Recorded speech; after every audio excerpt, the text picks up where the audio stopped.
Hello everyone, welcome back to the channel. Today we are discussing Final Destination Bloodlines. The sixth installment in the Final Destination franchise has finally arrived 14 years after the last.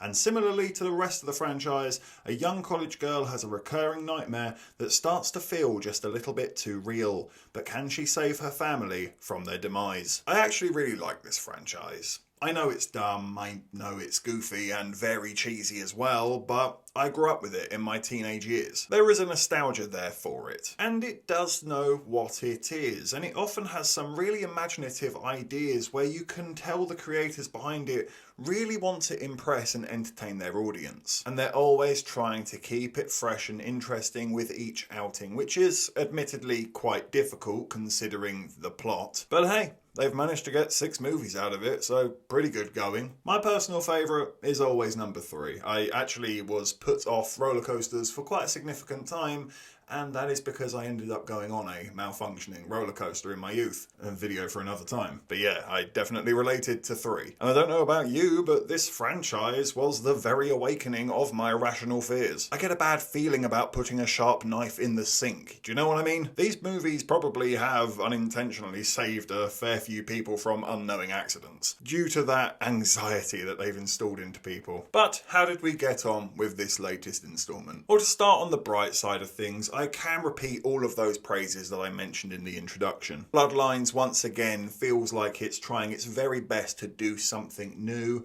and keep that idea fresh and make this movie stand out from the rest in the pack. The kills are actually very good in this movie, it must be said. They tick all of the boxes of being stupidly elaborate, funny, gross, looking realistic. The CGI is noticeable and fairly obvious at times. I also thought the cast were okay. Nothing overly spectacular to write home about, but yeah, they held their own and they managed to offer some dynamic and personality between them. And of course, it is always great to see the legend that is Tony Todd. I thought he crushed it in his final scene here. Rest in peace to a horror icon who will be sorely missed, but their legacy will live on. It is a shame that his farewell came in a franchise that he didn't have anything to do with prior, and the farewell scene does really feel like it's a bit out of place in this movie and unserving of the narrative.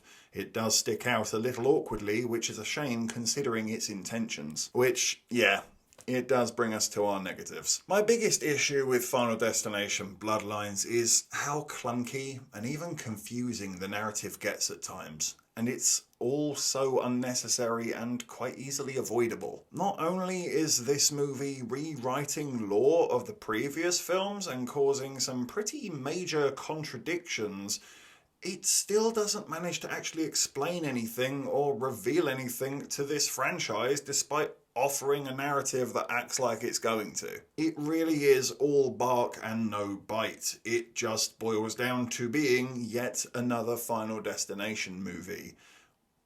What more can you say? Despite all of its very well-intended efforts, it is all for naught. It really did swing and miss in regards to its clunky, confusing, even boring and repetitive narrative in this outing, and after a while I just found myself losing my patience. At least until another very impressive kill popped up on screen anyway. I also thought the music fell incredibly flat and the tension building could have been a lot stronger. I feel like the other movies do take their time to build up to that suspense and that moment, whereas in Bloodlines, it somehow feels a little bit rushed. It feels like it's going through the motions at times. It does have quite a peculiar pacing to it. It somehow manages to feel like quite a long movie, and yet fairly rushed in the more crucial scenes. And last but not least, because this one really did leave me quite speechless, I made a joke to my friend who I saw this movie with about a penny that appears at the start of the film, and I shit you not,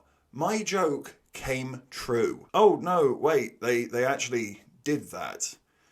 Oh dear. It falls flat, and despite not being mad at it and even having my fair share of fun with the film, I can't say you need to rush out and see this one unless you are a mega fan of the franchise and you have that itch and you just want it to be scratched.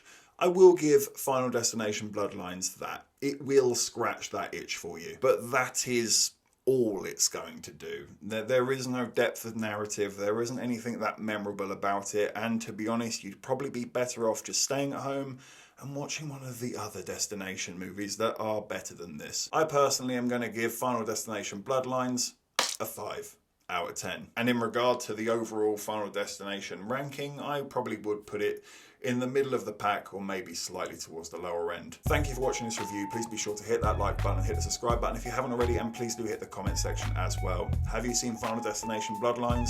What did you think about it?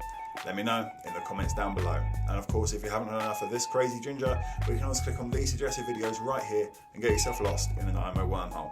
But if not, take care, and I look forward to seeing you on the next review.